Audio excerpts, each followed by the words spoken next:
This is the TSG Multimedia podcast for July of 2019.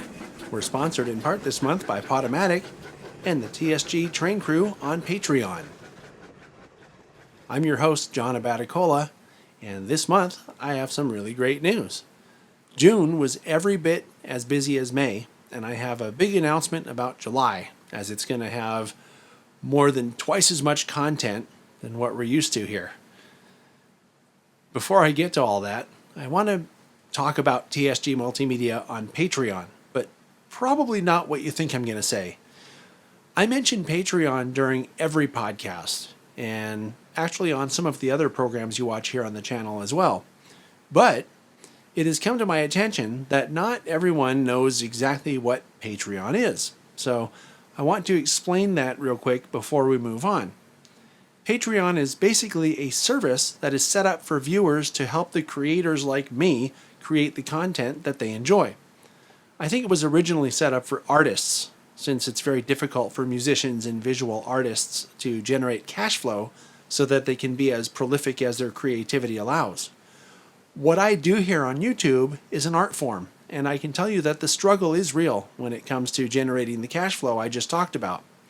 Now, Google does have advertisers that pay to place ads on YouTube videos, but they share very little of that revenue with the people who actually create the content. And to make matters worse, as a creator, I have very little control over the selection of ads that get placed in my videos. The option to turn advertising off altogether is there, but then you generate nothing from the channel. So many YouTubers like me have started Patreon pages in the hope that enough viewers will kick in some small amount each month to help us create the content that they like.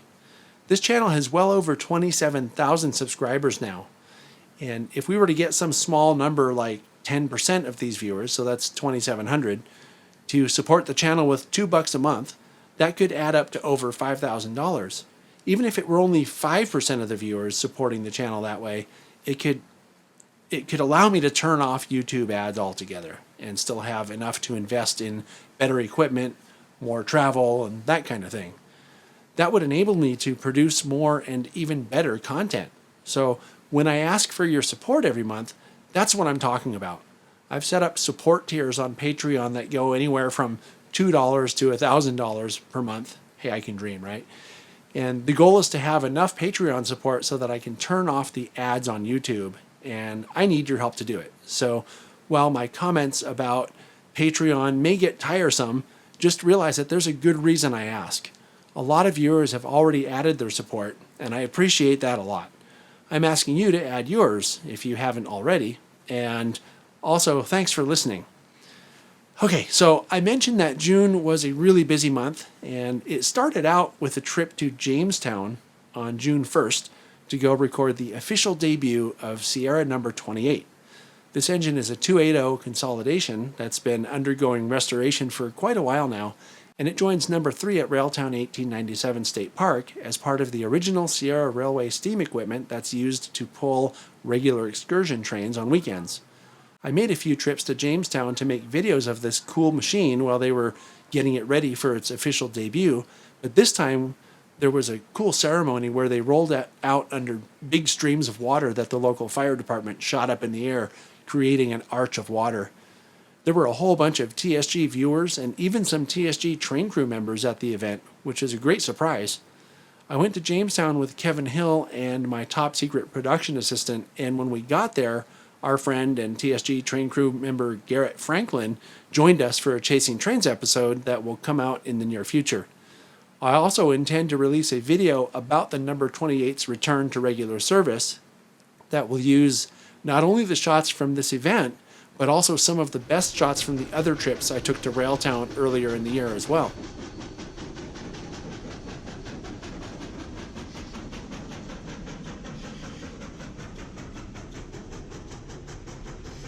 TSG Train Crew member and fellow YouTuber Sparky107107 came to visit all the way from the east coast of Canada between June 4th through the 9th. Dave's exactly the same as you'd expect if you watch his channel here on YouTube, and we had a lot of fun hanging out and doing train stuff for almost an entire week while he was here. I took a lot of video too, so there will most likely be a video about some of the things that we did. Some of the highlights included a couple of live streams that we put out on Wednesday the 10th. You may have already seen that.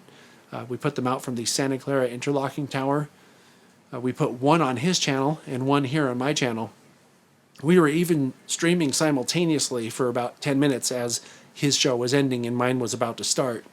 One of the cool things we did during the streams was to show every single train that came through while we were live. I'd like to do more streams like that from the tower, but I just simply haven't had the time to get out there and do it. The next day, we went to Sacramento to the California State Railroad Museum, which is a must for anyone interested in trains who visits my area. And while we were there, we met up with Gary and Hunter for lunch and some foaming at a spot that I've never been to in Sacramento called, I think they called it Johnston. It's near a Costco. Caught a lot of good trains there too. On Friday, we hung out at the Fern Creek and Western Garden Railroad in Santa Cruz, and I think Dave said he had never seen a garden layout before, so I was glad to be able to take him out there. Eric and Trevor and Paul were great hosts as usual, and Dave even got to run a train for a few feet. You can ask him about that if you get a chance. Saturday was pretty busy as the Niles Canyon Railway was running a special steam excursion, so we went there and caught the train in the canyon in a few spots, and we had lunch and then went to Silicon Valley Lines where they were having one of their open house events that afternoon. So Dave also got to see that HO scale layout. On Sunday, we went up to Roaring Camp and took the narrow gauge train ride. Train crew member Trevor was the conductor that day, and he was super helpful giving Dave the first class experience. Special thanks, Trevor. We even got a chance to ride in the locomotive on the return trip, and I'm pretty sure that was Dave's first time in a locomotive, and what a great place to do it. So like I said, huge thanks going out to Trevor for making the visit extra special. I appreciate that a lot, and I know for sure that Dave did too. Dave's plane departed that afternoon, and I just want to say thanks for coming out, Dave. It was really great to meet you in person and to hang out that week, and I hope that we can do it again sometime. If anyone watching is interested in seeing some of this video from the trip, you should definitely check out Dave's channel because he already posted some, and he has a lot of really fun shows and videos on his channel. I hope that you can check it out sometime. I put a link to it in the top right corner of the screen here. His YouTube channel is Sparky107107, once again. On the 15th, the Bay Area Prototype Modelers Meet, or BAPM, as we like to call it around here, took place. This event is one of my favorites every year, as I get to see people I already know who come from out of the area, and I also get to meet new friends as well. This year was no different. I went with the intention of making a video for the channel that covers the event, and I did that, and it'll come out on the channel real soon. If you live within driving distance of the Bay Area and like model railroading, this event is very much worth attending. One of the most interesting things I've come to realize over the years when going to BAPM is that a lot of the people who work for the manufacturers, or are the manufacturers themselves in some cases, are also very serious modelers. It would be just as easy to assume that they're just working for a paycheck, but it's a lot more personal than that. And I think that's really great. And I can relate too, because I do the same thing. I realize I'm not a really great modeler yet, but I'm still serious about it, and I like it a lot. To be promoting the hobby in a meaningful way here on YouTube generates a lot of satisfaction through a creative outlet that I also enjoy. So producing videos, it's hard to beat that. Anyway, on the 22nd, we went to volunteer a few hours working on the Yosemite Valley Observation Car number 330 at Brightside Yard in Niles Canyon. This historic piece of equipment is owned by Wes Swift, who has been working really hard to get the car fully restored. If you're in the area and would like to help out somehow, feel free to contact me and I can get you in touch with Wes so that you can help out too. I know that it's very gratifying to me personally when I participate in such endeavors. I only wish I had more time to do it. The Tri-City Society of Model Engineers was having their open house this weekend, so we went to take some video and photos of the event at Niles Depot in downtown Niles after helping Wes for a few hours. They have a great museum in the Niles Depot as well, and 2 railroad layouts, one N scale and one HO. It's always good to see the people there and to see the progress they've made on the HO layout. I did layout tour videos of both of these layouts there, and if you've seen the HO layout tour, you'll remember that the layout was mostly unfinished when we did the tour. Not so much anymore now. The area representing Niles is practically done now, and it looks really good. On Monday, June 24th, I drove to a place called Pollock Pines with Mike Ninneman to talk to a man named Tom Bullock. The purpose of this trip was to record Tom talking about the Sierra Railway, its history, and his grandfather, Thomas Bullock, who was one of the founders of the Sierra Railway. Tom's regarded as one of the most thorough researchers of the Sierra Railway's history, and was happy to contribute to the program I've mentioned on the channel before that we're working on to document that history. Tuesday the 25th marked the 5-year anniversary of the Fern Creek and Western's first official run. And they wanted to do something special to celebrate that. So they held what we're calling the first annual live steam up on Thursday that week, which was the 27th. Well, what's a live steam up, you ask? Well, one of the great things about garden scale railroading is that you have the chance to get real steam engines that work just like the big ones. And as far as I know, this is the smallest scale that you can get these things for. And there were 10 live steamers that visited that day. It was a private event, so it was nothing like their open houses, and it was really cool to see that much live steam all in one place. And of course, to see the friends too. And it's really what it's about when it gets down to it, having fun with your friends. Because just like hobbies add to the enjoyment you get out of life, so do your friends. So I'm working on a video for that event, and I'll release that sometime in the near future. On Sunday, June 30th, we went to Otis McGee's Southern Pacific Shasta route HO scale layout to record for August's layout tour program. This was a highlight of the month because I've been talking to Otis about doing this for well over a year. And to make things even better, about half a dozen guys I know from the area went to run trains and demonstrate how the layout is operated for the program. Now, these are guys I refer to as the Bay Area operations superstars because they're all very knowledgeable and very experienced with ops. You've seen some of them here on the channel, either operating on private layouts or presenting on Model Railroading 101, for example. So this layout tour seems like it's going to be about 50% layout tour and 50% ops, but it's 100% unlike the other layout tours we've had on here since I started doing them. I'm pretty excited about it. Before we get to upcoming events, I want to mention that there are quite a few TSG branded designs up on Teespring so that you can get them and represent when you go out this summer. If you're watching on a computer, you can find links just below the video that you're watching.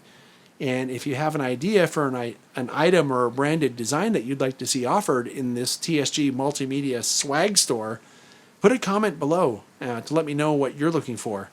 In case you didn't already notice, I do pay attention to the feedback I get from viewers here. I always say that you're the best viewers on YouTube, and part of that comes from offering thoughtful feedback when I ask you for it. I really do appreciate that a lot. I have Ed Dickens on the line here, and coming from, apparently, the shops there. Thank you for joining us, Ed. I appreciate it. Thank you for having me. Thank you. Thank you for having me. Anytime. It's our pleasure. So I want to talk a little bit about safety with you, because that's one thing that's always on the top of people's minds when it comes to being around trains and railroading. That is, if you're doing it right. So could you talk a little bit briefly about safety and what people can do to stay safe when rail fanning, especially in the context of rail fanning the 4014 on its upcoming excursions?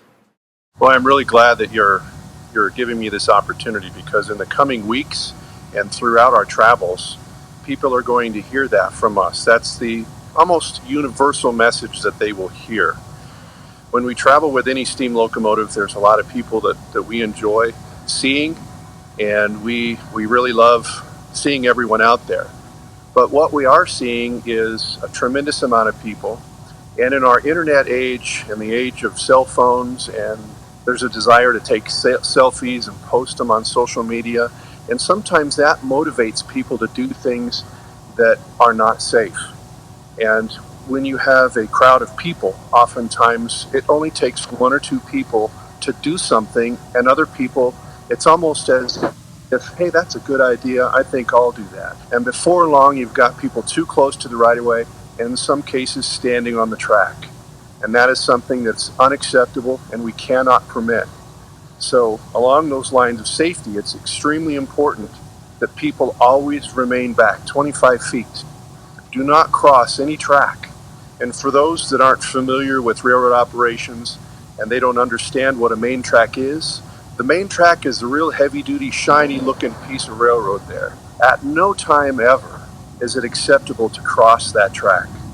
So in the process of planning these trips, we are very careful to select, as best we can, given the constraints of the network, locations that can accommodate the public, minimize the impact to the cities, the communities that we're traveling through, but the most important thing is accommodating everyone safely. So the message that I'd like to communicate, first and foremost, is communicate with your friends, through your network of people, other rail fan groups, that we all need to be united in the message of safety and how we go about watching this great locomotive, experiencing it, watching it along the highway, watching it as we come into town, watching it as we leave town. So that's something that we're going to talk about a lot.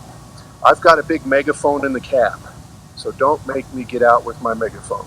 All joking aside, it's very important that everyone stay back from the right-of-way, because we see it all from this cab right here. Yeah, I was thinking about that too. One of the questions I wanted to ask you is, because the big boy's a little different, and 844 also are a little different from your typical, locomotives that we see out on the line. What kind of challenges does visibility play in terms of running out there, and what can people do to make it easier for the crew? I mean, aside from the obvious staying off the tracks like you were just talking about. From an engineer and fireman's perspective, a steam locomotive is such that you're leaning out of the cab window to a degree. On curvature, it is a different view. The pilot crews that are with us, they're standing in the center of the cab, so they don't really see much. Oftentimes, we have them sitting directly behind us. And as part of my job briefing with them in the morning, I want you to see everything that I'm seeing so that we can work together and do what we need to do operationally to keep things as safe as we can. But we see everything. We see people close to the right-of-way. We see people placing objects on the rail. And again, this can't happen. We must bear in mind that this network that we have the privilege of operating on is a steel freeway that's designed for 100% rugged American commerce. So we have the privilege of operating heritage equipment on this right-of-way. So it's important that we all work together to keep everybody safe and absolutely reduce to the number 0 any potential incidents that could happen, either with this locomotive or other trains. It's very important to realize this wonderful steel freeway that we operate on is a vital corridor for America's commerce. So you're going to see a lot of train traffic. A lot of train traffic before we get there, when we're there, and when we leave.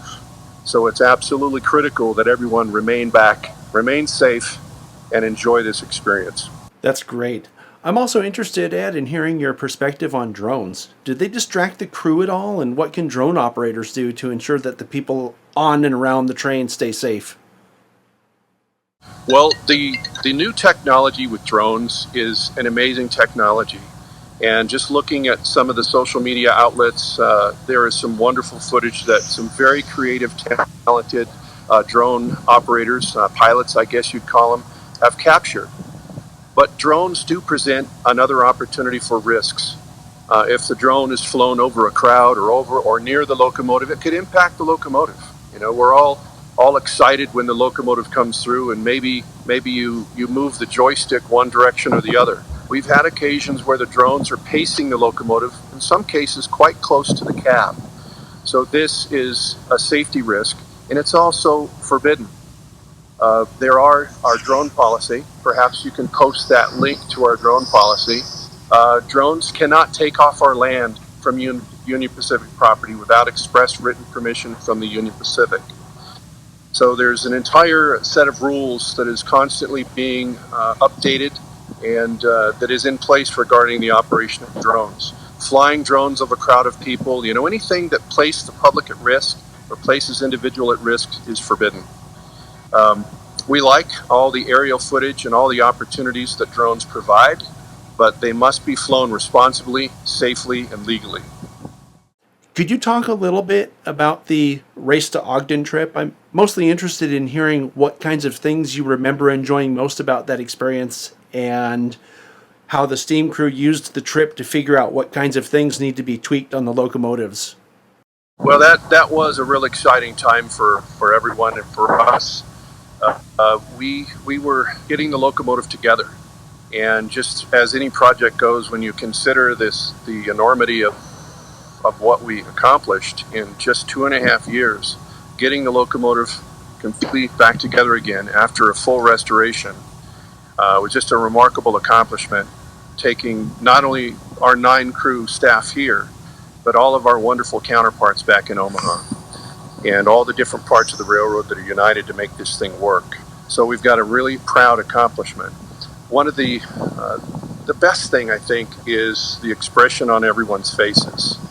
And hey, Austin, it's just remarkable. This is Austin Barker, my right-hand man, foreman general. This is exactly what happened when I met you in Evanston. You pulled Austin over and said, "This is Austin, and he's the fireman," or something like that. It was great. I took my picture with both of you guys. Well, it's a team effort, and we've invested such a significant part of our lives to get this project completed. So it's not just a job. This is a passion. It's a professional passion for us to make sure that we have everything that we need to get this locomotive out on the road. Operating it's a 1941 locomotive with very few very small modifications that make it modern, if you will. So we did need to do some tweaking when we were running. We broke it in, and we'll still be breaking it in as we depart on our next trip. But the most exciting part of the traveling, and I think you would agree, is the people and the reaction. Yeah. You know, young children, moms and dads. Yeah. Seeing some of the people that saw these when they were running originally, and seeing the look on their face is priceless. Yeah, there's countless times where we've encountered someone with a family member and the emotional reaction that they're having. And that's just from hearing the stories as a child or growing up about grandpa working on the railroad. You can see those memories flooding back in their mind, and it evokes emotional responses from people. So it's special to be a part of that, to be able to have a 600-ton, 7,000 horsepower locomotive traveling on this fabulous network, and to be able to have this great outreach with people.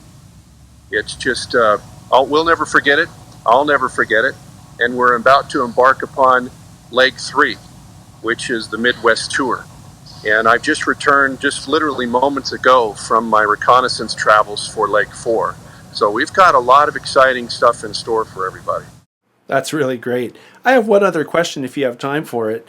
And people have posed this question in my social media, and I wondered if I can get it straight from you guys. Everyone has a different theory about why the GEVO or whatever diesel's cut into the consist when you guys take these massive engines out. Some people say it's for dynamic braking. Other people say it's in case of an emergency. What's the real reason why you take the diesel along with you? Well, that's a really good question, and I thank you for asking that, because this is an opportunity to get the messaging out. A diesel is a tool. It's a resource. And we have a very complex plan as we're traveling with this locomotive, a very intricate plan that involves not just the day we leave and the day we get back, but all the days in between. We've got switching that we need to do. We've got wear on the equipment, such as our cast iron brake shoes on the steam locomotive, the water cars. So all of that represents use of resources. A dynamic brake is your friend. Historically, steam operations on the UP uses a diesel a lot. Sometimes it's to physically assist with the grade, but 99% of the time it's for long descending grades. Not so much on the Midwest Tour, but particularly on the Western Tour, we're going to go over many 2% summits. Sema Hill. We're going to go down and up and over Cajon. We're going to go down a lot of big, long descending grades. And without a dynamic brake in your consist, you're going to rely on the cast iron brake shoes. They're designed for that. They're going to go 1940s. Well, when you go 1940s, we don't have that 1940s roundhouse that we can pull into with a shift of workers that is going to spend all night changing your brake shoes on not only your driver brakes, but your trailing truck, the centipede tender, and both water cars. So it's for that reason that we use the dynamic brake exclusively. We still use the cast iron brake shoes, we still use the air brake on the train, but the most important part of that is conserving our resources on the locomotive. That's the number one reason why. We have to change those brake shoes, and we're here to tell you, changing a brake shoe at North Platte or any town USA after we've been operating all day, it's just something we would prefer not to do. We're set up to do it, but we've got a lot of servicing that we've got to do. We've got a lot of inspections to make on the locomotive. So the last thing we want to do is to continue grinding those brake shoes down. Think about the weight of this consist and think about a long descending grade and how much braking effort it takes to hold back all of that tonnage on a long descending grade. A dynamic brake almost eliminates all of the wear on your cast iron brake shoes. And another important consideration that a lot of people don't really recognize is that's the brakes on the passenger cars. Those composition brake shoes, they have to be changed by someone, and that is more wear and more tear and more heat. And again, it's just part of a consumption of resources that we've assessed, and it's our decision to really run a good, streamlined operation that we're going to conserve these resources. There'll be times when you see steam only. We like to run steam only too, but it's more important for us that we're able to get where we need to go safely. We can conserve fuel and water. There's all kinds of other opportunities. So it's all part of that intricate plan, a very intricate plan. There are places on the system that we will switch the train around to better accommodate a public display. If we did not have that diesel locomotive there are some times we can't really do the switching we need to do with just the steam locomotive. So that would mean that we would have to have an outside resource come in, and that's just a lot of complicated logistics that yours truly would be managing. So I packed diesel along with me. Makes sense to me. Look, I want to thank you so much taking the time to talk to me here. I'm sure that the viewers are going to really enjoy this. So thank you very much, and safe travels on your upcoming trips. Thank you, and everyone stay tuned for more messaging on the utmost important safety message, safety. It's hard to believe July is already here. I'm on my way to Salt Lake City once again, this time for the NMRA National Convention that's happening over the next week or so. The plan is to document the event for a future program, meet lots of new friends, see more of the model layouts in the area, and hang out with Shaka Laka Bro Alvin. It's going to be tiring, but it's also going to be great. One of the other things we have planned is to appear in person with Michelle Kempema from the show on Ken Patterson's What's Neat This Week episode that should be coming out around the middle of July. That should be really great. I've wanted to meet Michelle in person ever since I got to talk to her on Skype when she was at KP's sometime earlier this year. They did a live show from his basement there. There's a special event happening in Niles Canyon on the weekend of the 20th. They plan to reintroduce Southern Pacific 9010. That's a truly unique locomotive of German design that they've been restoring back to full operation. My understanding is that the prime mover still needs work before it can be fully functional, but they'll be MUing the locomotive with another Southern Pacific engine and then running them together. So I got to see the 9010 as it's in the car barn right next to YV330 that I mentioned I was helping with in June. And the 9010 has a great new paint job and it looks really fabulous. So that should be quite a spectacle. I've been talking to Jamie West about the possibility of recording for a Chasing Trains episode that day. I'll be working on some future content with Jack Burgess that weekend also on Sunday. And then finally on July 30th, that's a Tuesday, I'm going to be doing a special live stream that's associated with something called On Track Tuesday, which is a series of live streams that happen every Tuesday of every month. There are 4 guys who take turns doing live shows on Tuesdays, and they joined forces to create what they refer to as a roving live stream. Well, some months have 5 Tuesdays, and July is one of them. So since there's only 4 guys, they try to get a guest live streamer for the 5th Tuesday when it happens, and that's where I come in. I still haven't decided what I'll be talking about or even where I'll be streaming from, but I will be there at 4 p.m. Pacific time. It's a great place to hang out, chat with other viewers, and discuss train stuff as well. And now for some upcoming events. The Billy Jones Wildcat Railroad is putting on their Vino Express on July 12th in Los Gatos. The event includes wine tasting and train rides. July is also Rider Appreciation Month, so if you have a Billy Jones Wildcat Railroad t-shirt, you can ride for free on Fridays. This railroad hosts a lot of special events in addition to what I've told you about here, and it's really best to check their website, bjwrr.org, and look for the calendar on there. It has everything that they're doing listed. The NMRA National Convention is being held in Salt Lake City next week, as I mentioned. This is an entire week of clinics, layout tours, special excursions, and a lot more. Go to nmra2019slc.org for more information. On Saturday, July 20th at 10:30 a.m., Family Fun Day at the Western Railway Museum in Sassoon City. Go to www.wrm.org for more information. I mentioned that the Niles Canyon Railway is reintroducing the SP 9010 on the weekend of July 20th.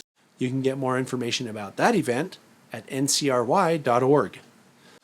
As always, I encourage you to seek out events in your area. The heritage railroading and model railroading communities benefit from your support when they put on special events. So why not get out there and do something fun? You'll enjoy yourself. And now for some upcoming program notes. I have a huge announcement about the programs this month. Chasing Trains fans are going to love this. I've scheduled 4 episodes of Chasing Trains this month.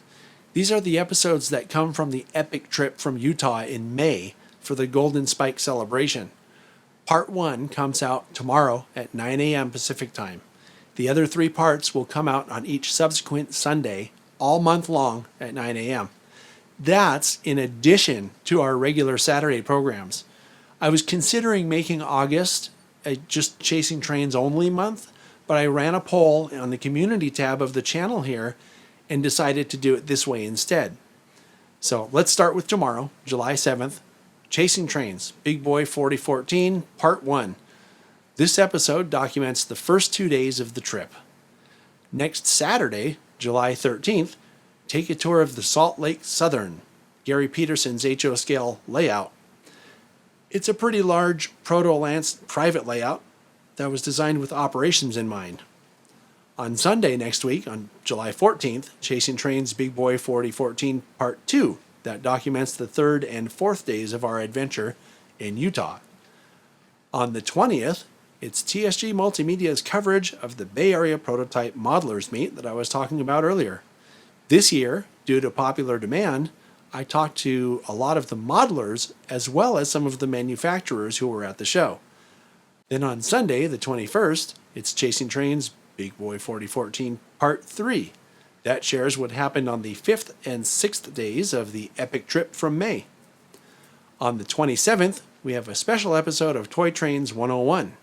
You may recall last December, my friend and American Flyer collector Kevin Hill presented a show about rehabbing old American Flyer locomotives. In this episode, he shows us how to upgrade your pre-1952 rolling stock with knuckle couplers. It's the only time I've ever seen someone hit a model train with a hammer and not destroy it, so you won't want to miss this one.